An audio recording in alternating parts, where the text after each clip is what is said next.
Atari Archive turns your TV into an invader house in this episode. The Atari VCS was supported commercially on the market for a mind-boggling 14 years, starting in 1977 and ending its run in 1991. There are a handful of incredibly notable moments in time during the system's life on the market, and March 1980 might be the most important one for the console's fortunes, and for those of the home video game industry in North America. It was that month that two of the biggest VCS games ever published, Space Invaders and Adventure, started hitting store shelves, and Space Invaders in particular can be directly credited with making the VCS the runaway hit and social icon for the era that it became. Simply put, without Space Invaders, the VCS probably would never have survived another 11 years. Space Invaders didn't become a massive success on the VCS in a vacuum, however. To talk about how huge the game became, you first have to consider the source. The VCS cartridge is a home conversion of Taito's incredibly successful and iconic 1978 Space Invaders arcade game. This was the creation of Tomohiro Nishikado, a game designer who had previously worked on a handful of electromechanical and computerless video games, such as Skyfighter, Soccer, and Speed Race. Nishikado said that he recognized the microprocessor-based games were necessary following the release of Midway's Gunfight in 1975, which was a licensed rendition of Taito's computerless Western gun. This would be the first such game developed in Japan, however, meaning Nishikado had to figure out a way to build his own development environment. Given the costs of importing an entire development system, Nishikado instead ordered LSI computer chips, soldered them onto a board, and programmed to them directly using assembly language and a physical chart with the necessary hexadecimal conversions. Inspired by Atari's Breakout, which was a huge hit in Japan, Nishikado began determining what elements he could pull from that game. The vertical orientation of the game stuck, but the ball and paddle would be replaced with a gun firing at, instead of a wall, moving targets. And most importantly, Nishikado expanded upon Breakout's wave format. When you clear the wall out in Breakout, a second wall appears and the player begins anew. Once that's cleared, the game is over. Nishikado thought it was important to expand on this round progression for his game, so that players would be fighting to see who could clear the most waves in an endless series. This sits in contrast to how most arcade games in Japan were set up, which had players competing for a high score within a set amount of time. The game didn't start off with its iconic aliens either. Nishikado said that since players shooting at basic targets was boring, he needed actual enemies that could fight back, something that was incredibly rare for a video game at the time. He initially wanted tanks, but felt that they only looked cool facing forward, and for a game where the enemies are moving horizontally, it wouldn't work. His second idea, airplanes, wouldn't work due to the jerky sprite animation that he was limited to due to the technology available. A similar issue sunk the idea of using ships. Soldiers worked within the limitations, but shooting at people was frowned upon by Taito's head manager, possibly in part because of the controversy over the arcade game Death Race in the US. By chance, Nishikado happened upon advertisements for Star Wars during the lead-up to its summer 1978 Japanese release, which made him realize that he could use aliens. They wouldn't look weird moving horizontally or descending down the screen, and people wouldn't be squeamish about shooting at them. H.G. Wells' novel The War of the Worlds led to the marine animal-styled aliens themselves, as that was a popular depiction of aliens at the time. The aliens would be stylized takes on crabs, octopuses, and squids. The aliens' increasing speed was simply a limitation of the microprocessor keeping track of so many objects at once. As aliens are destroyed, the processor could move the remaining ones faster. This was part of Nishikado's game design from the beginning, and it meant he could let the hardware limitations do his work for him instead of actively coding in the speed changes. And with few other options for increasing the difficulty as each wave begins, Nishikado had the idea of simply starting the aliens lower to the screen, giving players less time to react to enemy shots and clear out the armada. He also added a UFO that would fly by. While at first appearance the point value was completely random, Nishikado said that he didn't have the memory to do such a thing, and simply based it on the number of shots that had been fired. Destructible barriers were added to block shots from both the aliens and the player to add some additional strategy. For the soundscape, Nishikado worked with Michiyuki Kame, a recent university graduate. The two were inspired by the music of the movie Jaws to produce the now iconic 4-note thumping bass line that plays every time the invaders move. As the aliens speed up, so too do the notes, producing an effective way to build tension as the game goes on. Initially called Space Monster by Nishikado in homage to a then popular song, the game's name was changed to Space Invaders at the request of Taito management due to Taito already having produced an older arcade game by that name. Pluralizing the latter word to invaders was a request for international sales and required some programming adjustments, but Nishikado made it work. In all, the game took about 10 months to finish, with 6 of that simply setting up the development equipment needed to actually begin programming. Nishikado said Taito staff members would regularly sneak off to play his game, though others complained that they couldn't reach an end stage. Game Center operators complained about the difficulty during initial showcases, and Taito management had low expectations for Space Invaders after Midway import Blue Shark garnered more attention at an arcade expo. Within a month of its release into arcades in June, however, it was clear Taito had a major hit on its hands. Enter the Invader boom. Breakout was a hit in Japan, but nothing quite compared to Space Invaders up to that point. The recently introduced cocktail table form factor, popularized by Taito's 1977 TT Block release, meant the game fit right into bathhouses, cafes, restaurants, and other shops that would likely not install upright cabinets, and it quickly proliferated across the country. Arcades and venues featuring nothing but Space Invaders became known as invader houses, and Taito faced an array of bootleggers copying and selling their game as the company struggled to fill orders. There were even reports of localized coin shortages in some areas, leading members of the Japanese Diet to negotiate with Taito over getting the machines emptied and coins back into circulation.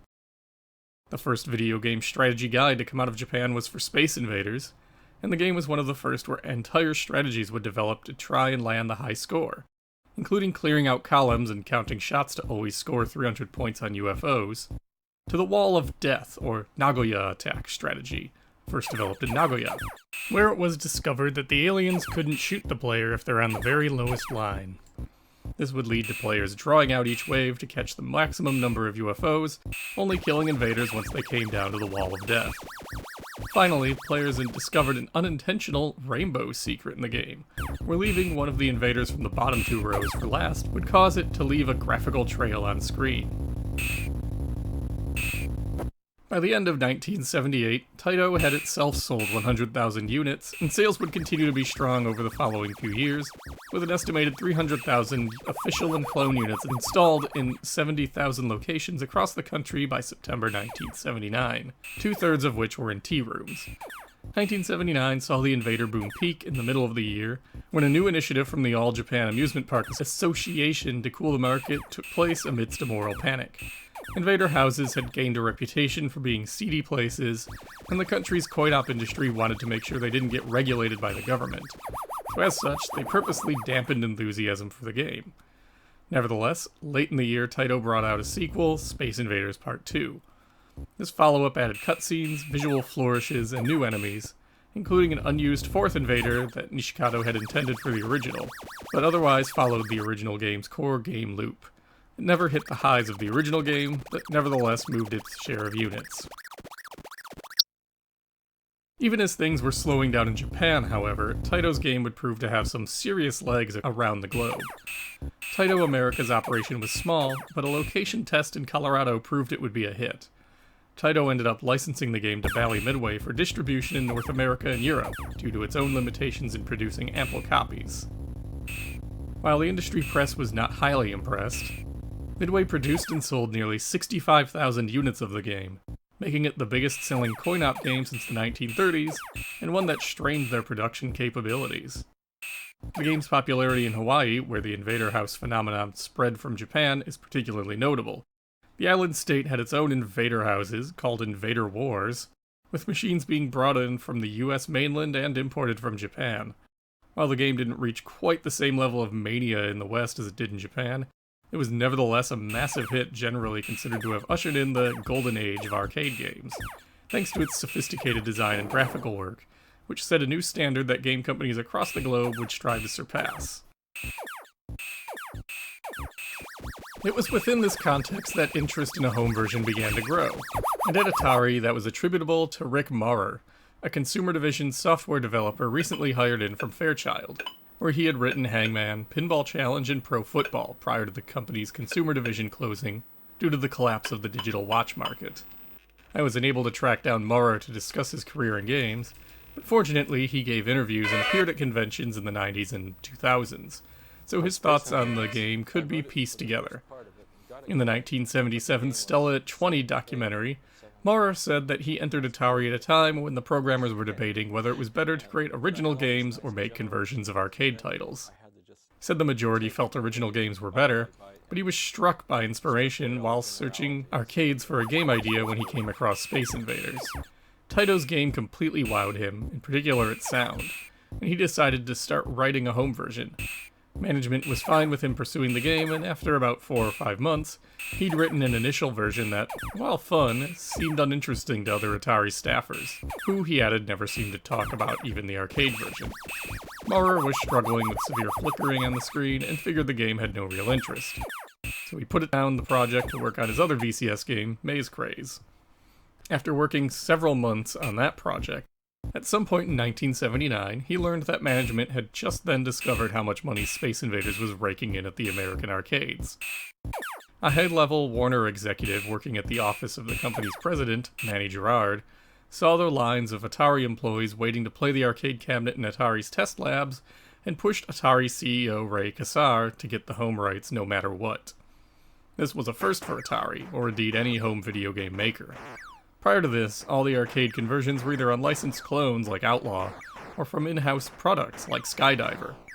Actually licensing someone else's arcade game for a home version simply had never come up at any of the existing home game divisions at the time. Given that Maurer had already started on the game, he was put back on it. The license didn't mean that he had any additional assistance developing the game. Maurer said he didn't get any code listings or documentation from Taito for his home version, so all he could really do to inform his version was watch and play the arcade game and approximate the core experience as best he could. With the break, Maurer was able to resolve the flicker issues quickly. Maurer also loved the idea of game variations, in part because it was a way to have a backup plan in case one version is simply better than the others, and as a way to keep players interested and challenged even after they'd mastered the base game. For Space Invaders, he filled the game out with variations upon variations for both 1 and 2 players. In all, the game would ship with 112 of them, so many that he had to add in a trick to fast scroll through them by holding down the select and reset switches. Finally, since Maurer was dealing with different hardware restrictions, he recognized his game couldn't be an exact copy. With a lower screen resolution, the number of invaders was reduced from 55 to 36, and the sprites had to be redrawn. At first, Maurer requested the company's art staff take a shot at it, but after not hearing back, he ended up drawing the aliens out on graph paper and implementing them himself. The rows of invaders used the VCS's lack of a frame buffer to Maurer's advantage. While the VCS can typically only draw 2 sprites on a screen at once the electron gun has passed a certain point, it was possible to draw in another sprite in the same row. A similar method was used to draw the playing cards in Blackjack, and it worked well for Space Invaders. The sound design was a particular point Maurer was focused on, given how enamored he was with the arcade game's aural landscape. Recognizing that the VCS was incapable of matching up to the custom hardware that Nishikado used, Maurer did the best he could to approximate the soundscape of the invaders, which went from a deep, imposing bass line to a staccato, inexorable march. Maurer's game ended up sitting at 7 kilobytes of space, and he then spent about 3 months pecking away, byte by byte, to cut down the game's size to fit onto a 4K cartridge. But finally, it was ready. And Atari had a big marketing blitz ready to roll for when the game hit store shelves in March 1980, with the centerpiece of their holiday ad campaign that fall. How's the game itself, though? Simply speaking, it's a real masterpiece of its day. The core game doesn't include the variable point values for the mystery ship, nor does the Nagoya attack strategy work, but the core loop of the invaders pressing down on the player until their final victory is intact. The game may be easier than the arcade original at its default settings, but it's still difficult to keep the battle alive past a few waves. And that's only looking at game type 1. Maurer added in variants where the defensive shields constantly move back and forth, ones where the aliens' shots drop faster than usual, ones where their shots will move erratically back and forth, making them harder to dodge, and most deviously, game types where the invaders are invisible until one of them is shot. Maurer made sure that there's a variant that mixes and matches each and every one of these. In all, you get 16 single-player options of varying complexity, and then multiple two-player modes that include all 16 of these variants. There's a standard two-player mode where the players alternate turns, a mode where they compete at the same time, and ones where they compete at the same time but have to alternate shots. Maurer also added co-op games. One where the players control one cannon and move it left or right, respectively, another where they alternate control after each shot, and a final version where one player controls the cannon and the other shoots. Flipping the difficulty switches will adjust the size of the player's cannon from a slim size that fits neatly under a shield, to a stretched version that makes dodging alien fire much more difficult. And finally, the game includes an unofficial variant when you hold down the reset switch when turning on the game.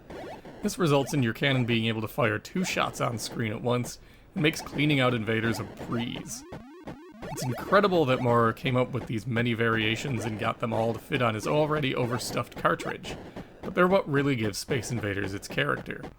While I'm a fan of the base game, it gets absolutely wild mashing up the fast bullets with the erratic shots, and any mode with the invisible invaders is a real challenge of your ability to recognize how quickly the invaders move across the screen. The strategy of firing open a hole in the line of invaders to pick off mystery ships is still largely intact here, even though they're worth a steady 200 points, or 100 in a couple of the two-player modes. Without the Nagoya attack, the player generally has to stop UFO hunting early to survive the level, but it's still a good approximation of the arcade. The two-player options are noteworthy themselves for featuring early examples of co-op play. The alternating turns variant is pretty standard stuff, but having both players working together to clear the screen of invaders is really cool. The alternating control and split control options work better here than they did in John Dunn's Superman game, and having to work in tandem adds a whole new layer of difficulty to the game, especially if other variations are in play. While Maurer's alien designs aren't as instantly recognizable in 2020 as Nishikado's originals, they have their own funky charm and work well within the resolution limits he faced. Everything is recognizable for what it is, and for anyone who came up with a VCS in the house, the audio cues and the game's visual appearance are iconic in their own right. Regardless of the differences from the arcade, the game was praised in contemporary reviews. Bill Kunkel and Arnie Katz looked at the game in the October 1980 Video magazine as part of a trio of space-themed games they felt were entering new ground and setting new standards of excellence in game design. For Space Invaders in particular, they noted it closely resembled the arcade game, enough so that the default game type was their preference, as die-hard fans of the arcade original. The December 14th, 1980 Muncie Star Press ran a review of what author Rick Teverbaugh referred to as one of the most popular Christmas purchases of the season. After running down the variations in the cartridge, Teverbaugh said it was the best example of how a home video game can take up an entire evening without repeating a single program. The game was also praised as the best home video game available in Craig Kuby's 1982 The Winner's Book of Video Games, wherein the author noted that while it wasn't identical to the arcade game, it still played well and a number of the same strategies and skills carried over. And as mentioned, Atari had an ad blitz prepared for the VCS in the fall of 1980 with Space Invaders as its star. The game got its own TV commercial, print ads, and a heavily promoted National Space Invaders competition featuring qualifiers across the US and finals in New York. It was ultimately won by future game developer Rebecca Heinemann, going by Bill Heinemann at the time, who took home her own Missile Command arcade machine. Atari would host another competition the following year, albeit with a broader scope than just Space Invaders. While it's difficult to say how much this campaign affected sales of the almost immediately popular VCS game, Atari itself estimated the game sold more than 1 million copies in 1980, the first VCS game, or indeed any home cartridge, to do so.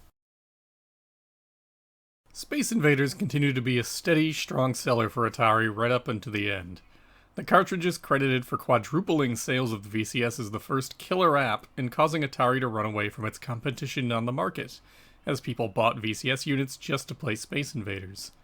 This in turn had a knock-on effect of allowing subsequent VCS games to sell more copies, and within a few years games like Pac-Man, Frogger, and Asteroids would reach or surpass Space Invaders' heights. In the fall of 1982, Sears would flat out replace the pack-in title for their tele-games branded VCS, swapping Target Fun-Out for Space Invaders. Even in the late 80s, during Atari Corporation's years with the platform, Space Invaders sold consistently, with a total of 161,000 units sold between 1986 and 1990, both domestically and abroad. While its sales didn't best Atari's newer games, or oddly, pole position, from 1986 through 1988, sales were routinely healthy in this period as well. Maurer didn't see much of the spoils of Atari's success with his game, earning a $3,000 bonus for his work. Dennis Coble, in a 2017 interview on the Atari Compendium, argues that Maurer's relatively paltry bonus directly led to developers eventually getting decent royalty checks from publishers of their games. Other than May's craze, Maurer would not complete any other VCS games. He was then shifted over to the arcade division to work on Space Duel, before eventually leaving Atari to work in mathematics, which he had a degree in. Maurer would return to game development in the 1990s, but seems to have gone off the grid since the late 2000s. Nevertheless, his ability to design and code games on limited hardware earned him a great deal of praise over the years. Maurer took care to give a large share of credit to his VCS conversion success to Nishikato, who he said did the hard work of designing the game in the first place. Given the massive success of the arcade game, and the improperly protected copyright on Space Invaders, clones and everything but name popped up on home consoles outside of Atari's. The earliest would be for the Bally Professional Arcade, where the initial run of the carts even carried the Space Invaders name.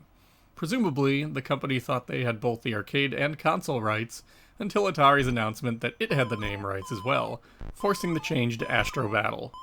This initial release did seem to move at least one console. Bally indie developer Mike White remarked that he bought his version in January 1980 after seeing Space Invaders was available for it. This version features 30 invaders, 4 barriers, and plays pretty closely in line with the arcade. The Intellivision plays host to Space Armada with 32 aliens and 3 bunkers. This version's chunky sprites leave little room to maneuver and little room for error, but it has some cool features going for it. There's a practice mode that allows you to try out a level that you've lost on to get a better handle on it. This is useful, as the game adds new complications as you progress through it, including invisible invaders and new enemy missile types, including guided missiles that home in on your base and exploding ones that have splash damage when they come down. Shooting UFOs will also restore the most damaged bunker on screen, a slight accommodation to the player given the firepower advantage the aliens get. It's not as good as Atari's game, but it's unique enough to have its own flavor. Also published in 1980 was Alien Invaders Plus for the Odyssey 2, which introduces several twists on the formula. Barriers are now indestructible, and the invaders don't progress down the screen per se. Rather, they are firing from behind their own barriers at the player while slowly moving back and forth and down the screen. Losing your base leaves you as the lone human who can equip a barrier into a new base. Every time you lose all your bases or the invaders are all wiped out, either you or the computer scores a point. The first side to 10 points wins.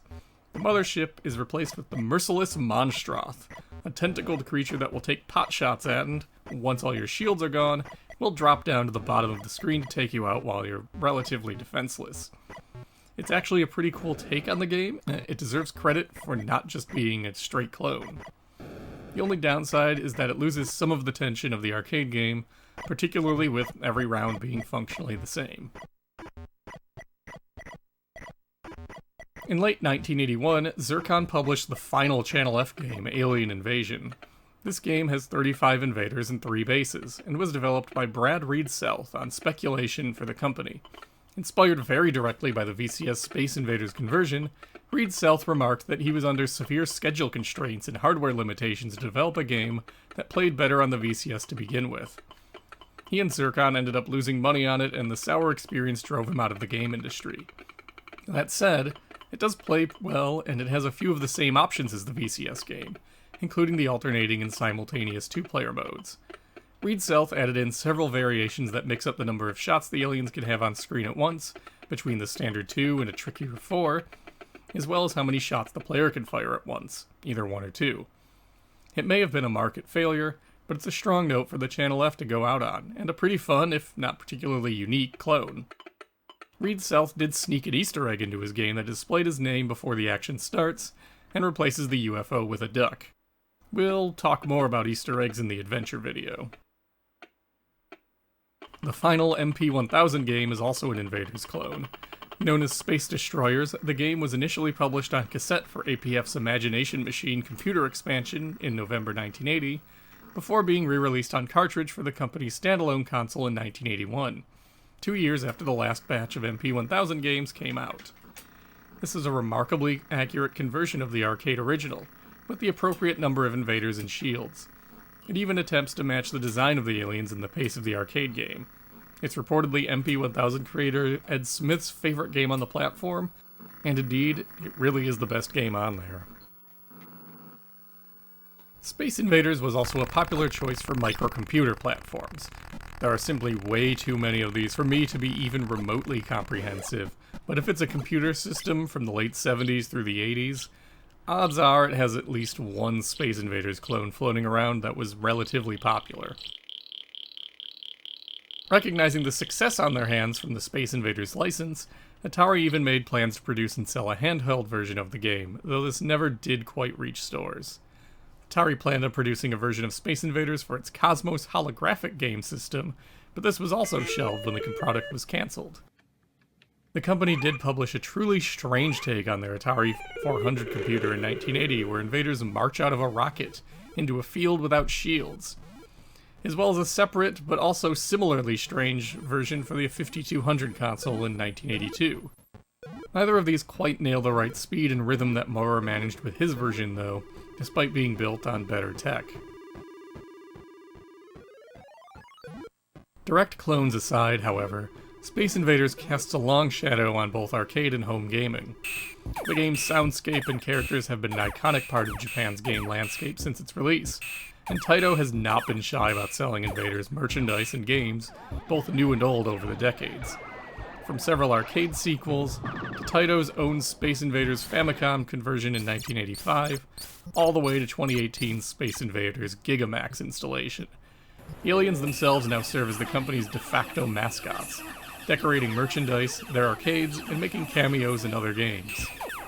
Midway would also continue to ride their Space Invaders license for a few more years in the arcades, with an Invaders-themed level in Jamie Fenton's Gorf arcade game, and even a Space Invaders pinball machine.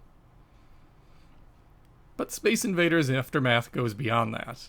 In Japan, the end of the Invader boom forced other companies that had been contracted to help produce Space Invaders machines to start pumping out new games simply to keep afloat, resulting in obscurities like QDQ and hits like Galaxian. And more broadly, without Space Invaders introducing the fixed-screen shooter genre, or STGs, or shmups, or whatever you want to call them, you wouldn't see games like Scramble and Xevious.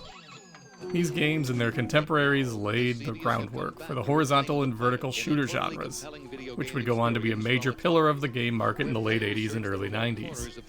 The round-based game systems and high-score chase popularized by the original Space Invaders arcade game continue to be part of video game design even up to today, and while it isn't the first arcade game to feature high scores, rounds, or even shooting, it absolutely popularized and cemented those features.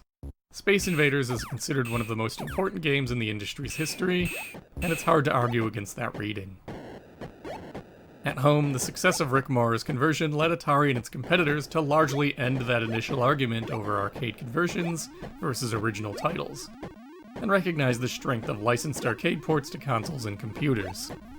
This led to famous, and infamous, conversions of games like Burger Time, Frogger, Donkey Kong, and Pac-Man that were originally written by arcade-centric companies with no internal home game development arrangements.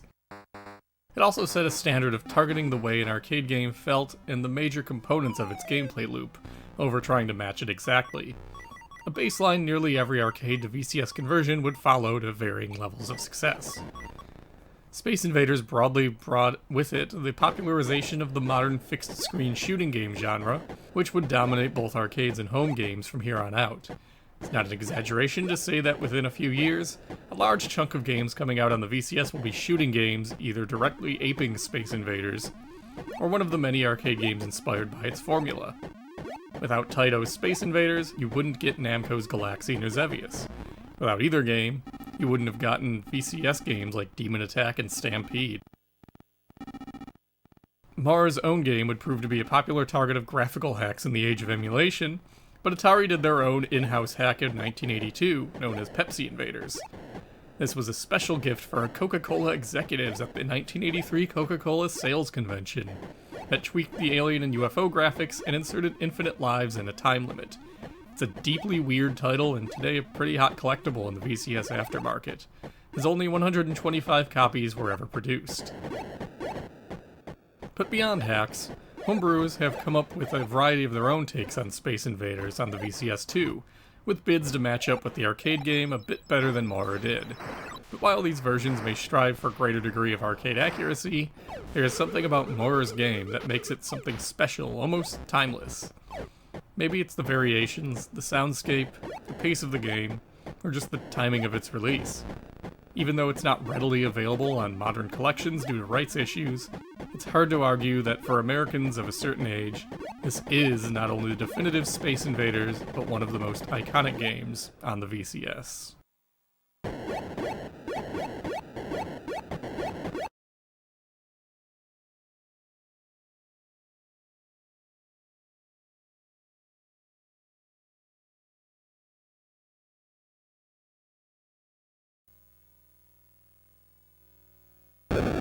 Next time, the biggest month for VCS continues with adventure.